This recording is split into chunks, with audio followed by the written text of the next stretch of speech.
Hello student, आज हम sphere की 6.9 एक्सरसाइज के बारे में पढ़ेंगे। देखो 6.9 एक्सरसाइज में क्या दे रखा है, radical plane of two spheres. दो स्फीयर्स दे रखे हैं, उनकी रेडिकल प्लेन निकालनी है। तो रेडिकल प्लेन क्या होती है? The locus of all points whose power with respect to two spheres are equal is a plane called radical plane of two spheres. देखो एक स्फीयर ये मान लो, एक दूसरा स्फीयर ये मान लो, चाहे ये दोनों स्फीयर एक दूसरे को इंटरसेक्ट करते हो। क्या निकालनी है? ये पहले तो निकालना है power with respect to two sphere. तो ये पॉइंट है कोई भी आउटसाइड ऑफ दिस स्फीयर। इस पॉइंट से अगर कोई स्ट्रेट लाइन लेंगे तो वो इस स्फीयर को दो पॉइंटों पर कट करेगी, क्यू और आर। यहाँ भी ले लो, ये इन दो पॉइंटों पर कट करेगी, क्यू डैश आर डैश। तो देखो इस पॉइंट से इस स्फीयर के लिए क्या पावर हो जाएगी, P Q into P R. P से क्यू की डिस्टेंस और पी से आर की डिस्टेंस, इन दोनों डिस्टेंस की multiply, P Q into P R. इसको क्या बोलते हैं? Power of a point P with respect to this sphere. Similarly this power is pq dash into pr dash. This is the power of p with respect to this sphere, pq dash, and with multiply pr dash. This is the power of a point p with respect to this sphere, second sphere. तो ये देखो locus of all points, जो इस type के points होंगे, इस type के points, उन पॉइंटों का locus whose power with respect to two spheres, whose powers with respect to two spheres are equal, यानी PQ into PR is equal to PQ dash into PR dash। ये power है, ये दोनों आपस में इक्वल हो जाएंगे और जिस प्लेन पर इक्वल होंगे उसी प्लेन को क्या बोलेंगे? Radical plane of two spheres. अब देखो रेडिकल प्लेन कैसे निकालेंगे। सबसे पहले रेडिकल प्लेन निकालने के लिए हमारे पास दो स्फीयर होने चाहिए। दो स्फीयर होने के बाद उन दोनों की पावर्स निकालेंगे, उन दोनों की पावर्स को इक्वल रखेंगे। इक्वल रखने के बाद जो प्लेन आएगी वो क्या होगी? Radical plane. देखो फिर first equation of sphere, general equation of sphere ले ली। फर्स्ट स्फीयर के लिए हमने सेंटर क्या ले लिया? u1 v1 w1 and d1 constant ले लिया। सिमिलरली सेकंड स्फीयर के लिए u2 v2 w2 and d2 ले लिया। ये दोनों स्फीयर हैं।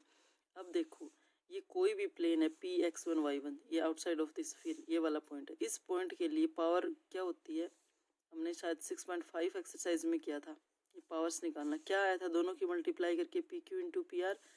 जो जिस पॉइंट से निकालनी है इस पॉइंट को डायरेक्ट स्फीयर में पुट कर दो, वही डिस्टेंस आएगी। तो ये देखो ये पॉइंट है, इस पॉइंट को हम फर्स्ट स्फीयर में पुट कर देंगे। ये पुट कर दिया फर्स्ट स्फीयर में, तो ये क्या आ गई? Power of a point P with respect to first sphere. अब सिमिलरली इस पॉइंट को हम सेकंड स्फीयर में पुट कर देंगे। सेकंड वाले स्फीयर में x की जगह x1, y की जगह y1, z की जगह z1 पुट कर दिया। तो ये आ गई power of a point p for second sphere. दोनों की पावर्स निकाल दी। सिंपली इस पॉइंट को स्फीयर की इक्वेशन में पुट किया है, वही पावर होती है। दोनों की पावर आने के बाद क्या करना है? दोनों को इक्वल रखना है। यही रेडिकल प्लेन की डेफिनेशन थी ना, पावर्स निकाल के दोनों को इक्वल रख दो। दोनों को इक्वल रख दिया तो ये first three terms cancel, u1 है, यहाँ u2, दोनों में x1 कॉमन ले लेंगे, सारे लेफ्ट हैंड साइड में ले आओ। तो 2x1 कॉमन आ गया, कितना आ गया? u1 minus u2। यहाँ पर 2y1 कॉमन आ गया, ये v2 इधर आ जाएगा, v1 माइनस v2। ऐसे ही सिमिलरली कितना हो जाएगा? 2z1 कॉमन हो जाएगा, w1 minus w2 plus d1 minus d2। ये आ गया। अब क्या निकालना था? Locus of p। Locus of p निकालना, यानी x1 y1 z1 की जगह हम क्या रख देंगे? x y z।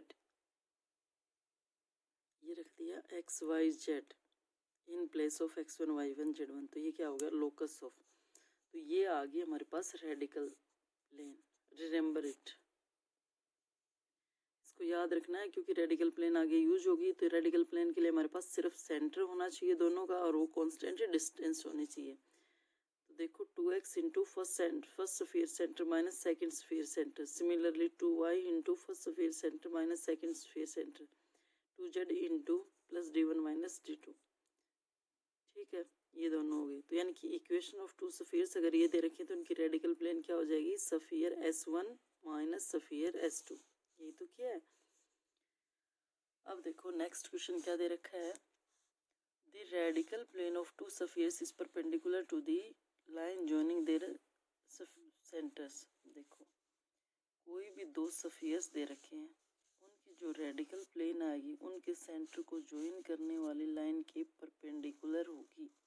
यानी कि इस टाइप से रेडिकल प्लेन आएगी, ये लगा लो, इस टाइप से रेडिकल प्लेन इंटरसेक्ट करते हैं तब भी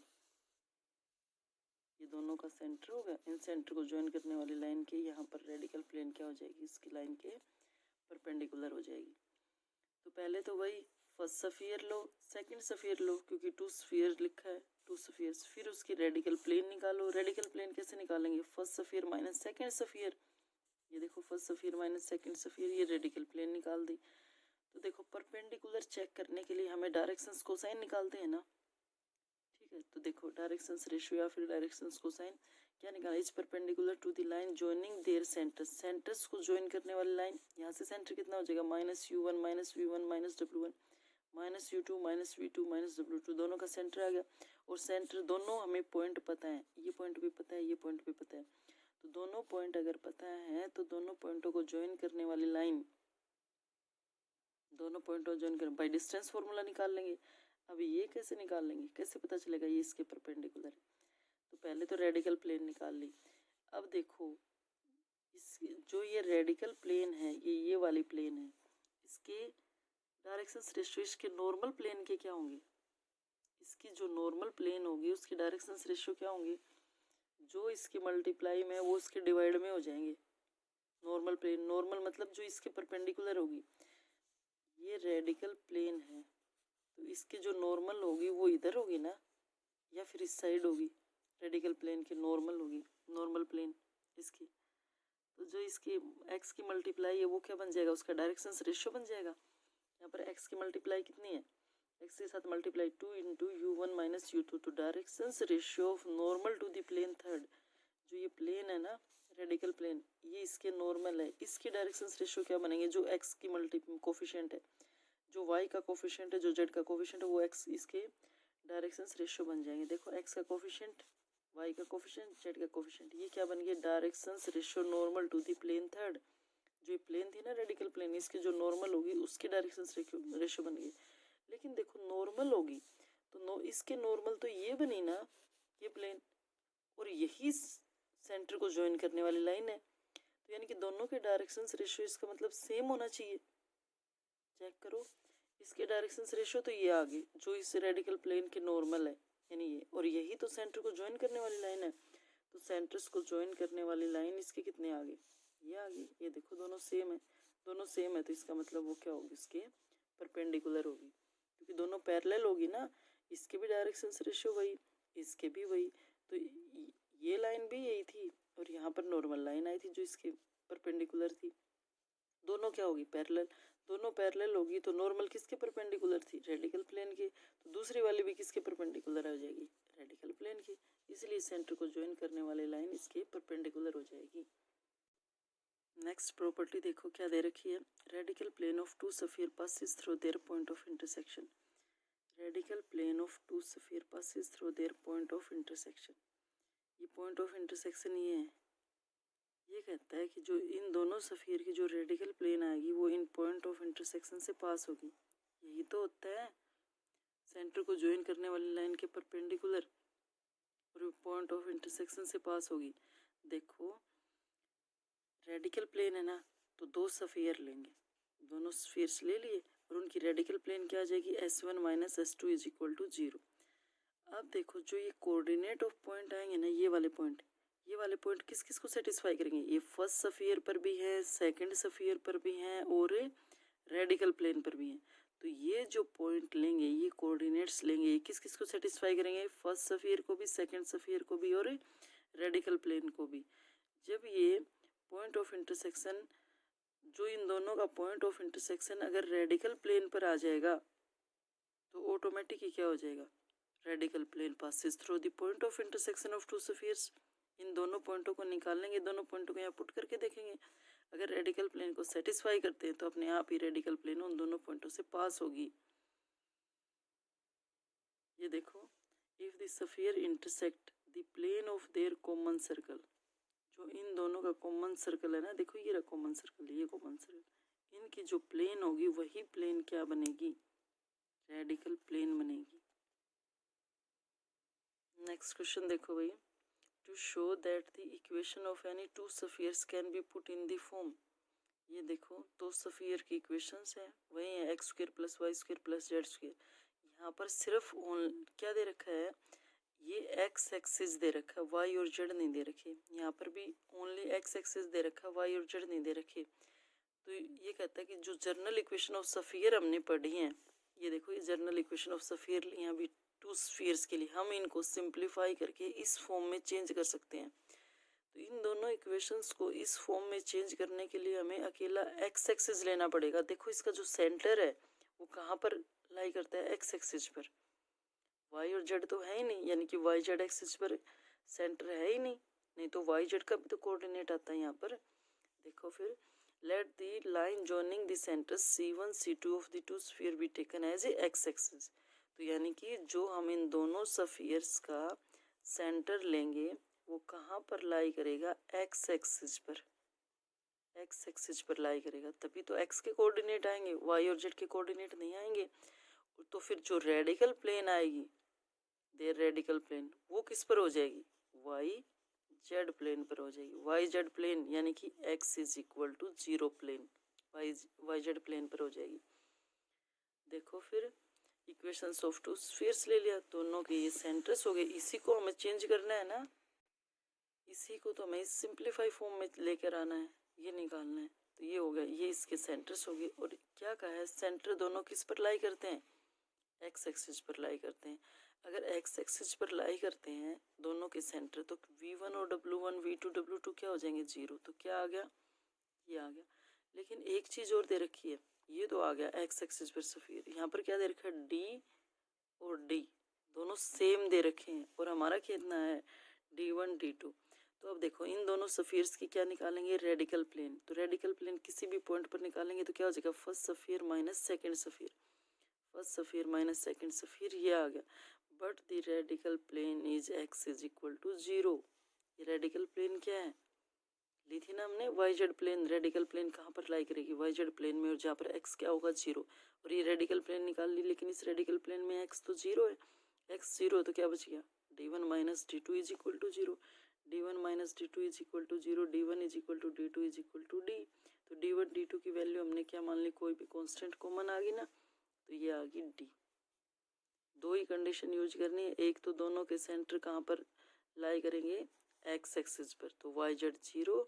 और दूसरा, दोनों की रेडिकल प्लेन क्या हो जाएगी, इसके परपेंडिकुलर, जो सेंटर्स को लाइन ज्वाइन करेगी उसके परपेंडिकुलर, परपेंडिकुलर होगी तो कहाँ पर लाई करेगी, वाई जेड प्लेन में। तो एक्स क्या हो जाएगा, 0, वहाँ से D कांस्टेंट आ जाएगा।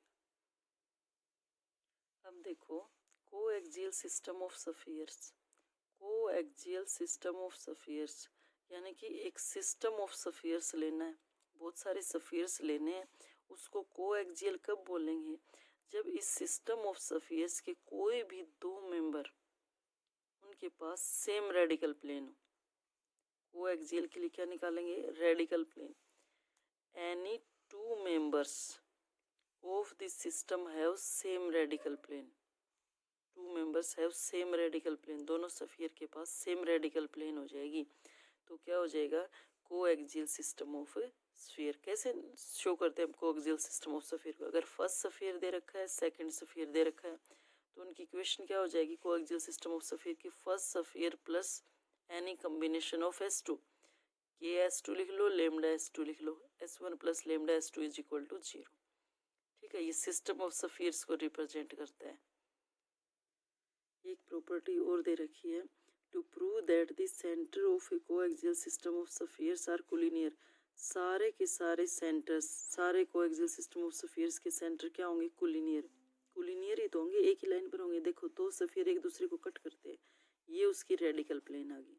ये कहता है कोई सेम रेडिकल प्लेन होनी चाहिए, सेम रेडिकल प्लेन होगी तो ये बताओ कि भाई सेंटर के परपेंडिकुलर होगी ना, यही रेडिकल प्लेन किन्हीं और दो स्फीयर्स पर होगी। रेडिकल प्लेन तो परपेंडिकुलर होता है, उनके भी C3 C4 same radical plane होनी चाहिए। जब कोएक्सियल सिस्टम ऑफ सफियर दे दिया तो फिर से कोई और सफियर सबकी मतलब वो सफियर कहाँ आते जाएंगे, इसी स्ट्रेट लाइन पर ही तो आते जाएंगे, क्योंकि रेडिकल प्लेन तो सेंटर्स को ज्वाइन करने वाली लाइन के परपेंडिकुलर होती है। जब वो इसके परपेंडिकुलर होगी तो सारे सेंटर इसी लाइन पर ही तो आएंगे, तभी तो रेडिकल प्लेन परपेंडिकुलर बनेगी। तो सारे के सारे सेंटर किस पर लाई करेंगे, एक ही स्ट्रेट लाइन पर लाई करेंगे। अब देखो नेक्स्ट थ्योरम क्या दे दी, to prove that the equation of coaxial system of sphere can be put in the form, वही है जर्नल इक्वेशन ऑफ सफियर है, उनको सिंप्लीफाइड फॉर्म में चेंज करना है। लेकिन एक की बार क्या दे दिया, कोएक्सियल सिस्टम ऑफ सफियर, तो इसका मतलब है ये सफियर्स के जो ये सेंटर हैं कोएक्सियल के लिए, ये भी दोनों क्या हो जाएंगे, सेम हो जाएंगे। सिस्टम ऑफ सफियर्स के लिए सबको जनरली एक ही पॉइंट से डिनोट करेंगे। देखो वैसे ही निकालना है, किस में लेकर आना है, एक्स एक्सिस पर। एक्स एक्सिस पर लेकर आना है तो हम क्या मानकर चलेंगे कि जो सफियर्स हैं कोएक्सियल सिस्टम ऑफ सफियर है, उस सफियर्स के सेंटर कहाँ पर लाई करते हैं, सब के सब सेंटर एक्स एक्सिस पर लाई करते हैं, और उनकी जो कॉमन रेडिकल प्लेन होगी वो क्या होगी, वाई जेड प्लेन, यानी कि एक्स इज इक्वल टू 0 होगी। दोनों सफियर ले लिए, दोनों सफियर्स के सेंटर निकाल दिए, और क्या कहा, दोनों के सेंटर किस पर लाई करेंगे, एक्स एक्सिस पर। एक्स एक्सिस पर लाई करेंगे तो वाई और जेड के कोऑर्डिनेट 0। तो इक्वेशन फर्स्ट एंड सेकंड दोनों क्या बन जाएंगे, वाई जेड 0। तो ये इक्वेशन ऑफ सफियर बन गई। अब देखो क्या निकालना था हमें, दूसरा इनका जो रेडिकल प्लेन है, रेडिकल प्लेन क्या कहाँ पर लाई करता है, वाई जेड प्लेन पर। अगर radical plane Y Z plane है, यानी कि पहले तो रेडिकल प्लेन निकालो, first sphere minus second sphere, ये रेडिकल प्लेन निकाल लिया। और रेडिकल प्लेन क्या, वाई जेड प्लेन, तो प्लेन क्या हो जाएगी, X is equal to 0, X 0 रखो, वही d1 is equal to d2 is equal to d आ गया। तो ये कॉमन इक्वेशन ऑफ सफियर कितना आ गया, ये आ गया। d1 d2 की जगह सेम पॉइंट रख दिया। अब देखो यहाँ पर सेंटर कितना है, u1, यहाँ पर सेंटर कितना है, u2। अब हमें क्या निकालना है, कोएक्सियल सिस्टम। तो कोएक्सियल सिस्टम के लिए दोनों सफियर के सेंटर की जगह हम कॉमन वैल्यू क्या रख देंगे, u। तो क्या बन गया, ये X square plus Y square plus Z square plus 2ux plus D is equal to 0, और u इज ए पैरामीटर, इसकी वैल्यू चेंज हो जाएगी ना दो सफियर्स के लिए। ये आ गया कोएक्सियल सिस्टम ऑफ सफियर, यही निकालना था हमें। अब देखो क्या निकालना है, limiting point of a coaxial system. Limiting point क्या होती है, जो ये सिस्टम ऑफ कोएक्सियल, ये कोएक्सियल सिस्टम ऑफ सफियर्स लेते हैं, अगर इनकी रेडियस 0 हो जाए, रेडियस 0 हो जाए तो जो सेंटर है वही पॉइंट सर्कल बनेगा ना, तो वही पॉइंट सर्कल को हम क्या बोलेंगे, इसका लिमिटिंग पॉइंट, अगर रेडियस 0 हो जाए तो। अब देखो the centre of two spheres of a coaxial system having 0 radius, 0 radius वाले जो सेंटर होंगे उन्हीं सेंटर को क्या बोलेंगे, limiting point of the system.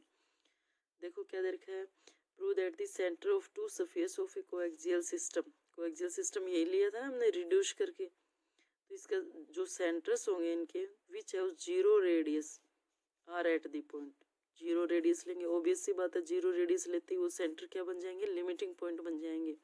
और वो लिमिटिंग पॉइंट क्या होंगे, ये होंगे। तो देखो कोएक्सियल सिस्टम ऑफ सफियर क्या दे रखा है, ये दे रखा है, ये रहा, और u क्या है यहाँ पर पैरामीटर है, तो इसका सेंटर कितना है, माइनस u, y और z है नहीं तो माइनस u 0 0। तो रेडियस कितनी हो जाएगी, x के कोफिशिएंट का स्क्वायर, y के कोफिशिएंट का स्क्वायर, z के कोफिशिएंट का स्क्वायर माइनस कांस्टेंट, आ गई ना ये रेडियस। तो अब देखो रेडियस आ तो होगी, लेकिन अगर सेंटर को हमें लिमिटिंग पॉइंट बनाना है तो रेडियस क्या लेकर चलेंगे, 0। ये लिमिटिंग पॉइंट कब बनेगा, जब रेडियस 0 होगी। ये देखो ये रेडियस है, ये रेडियस 0 होगी, अंडर रूट कैंसिल होगा, U square is equal to D, U की वैल्यू कितनी आ गई, plus minus root D, U की जगह रख दो, ये सेंटर था ना इसकी जगह रख दो, ये आ गया limiting point. Each limiting point of A sphere of 0 radius and centre is limiting point. अगर कोई लिमिटिंग पॉइंट निकालेंगे सफियर के लिए तो वहां पर ऑलवेज उस सफियर की रेडियस 0 ही होगी, तभी वो सेंटर लिमिटिंग पॉइंट बनेगा। नेक्स्ट देखो क्या दे रखा है, prove that the equations of the system of spheres coaxial with this sphere. ये कहता है कोई भी सिस्टम ऑफ सफियर्स ले लो, वो किसके साथ कोएक्सियल होगा, इन दोनों सफियर्स के साथ एक्सियल होगा। तो सबसे पहले S1 सफियर लो, S2 स्फीयर्स लो, और कोई भी कोएक्सियल लेंगे, coaxial system of sphere with this spheres क्या हो जाएगा, S1 plus K into S2 ये हो जाएगा। दोनों सफियर्स का कुछ भी combination, coaxial system of spheres. और जो ये के कांस्टेंट है इसको हमें क्या नहीं लेना, -1 नहीं लेना, नहीं तो फिर वो रेडिकल प्लेन बन जाएगी ना। के को अगर -1 ले लेंगे तो S1 - S2 रेडिकल प्लेन बन जाएगी। कोएक्सियल सिस्टम ऑफ सफियर्स के लिए हम क्या लेंगे, S1 + K × S2, बहुत सारे सफियर्स हो जाएंगे। तो देखो फिर S1 स्फीयर ले लिया, S2 स्फीयर्स ले लिया, S1 की वैल्यू रख दी प्लस K × S2 की वैल्यू रख दी, दोनों का कम्बिनेशन करके x² को इकट्ठा कर लिया, y² को, z² को, फिर x को, फिर y को, z को, और लास्ट में क्या आ गया। अब ये देखो ये भी स्फीयर था, ये भी स्फीयर था, S1 + K × S2 वो स्फीयर आया है या नहीं आया। क्या कंडीशन होती है स्फीयर की, x², y² z² का कोफिशिएंट सेम होना चाहिए। सेम है ना सबका कोफिशिएंट, इनकी हायर पावर 2 होनी चाहिए, second degree in X Y Z. और थर्ड कंडीशन क्या थी, X Y Y Z Z X की कोई भी टर्म नहीं होनी चाहिए, कोई भी नहीं है। तीनों कंडीशन सेटिस्फाई करता है तो ये क्या बन गया, सफियर। ठीक है, फिर देखो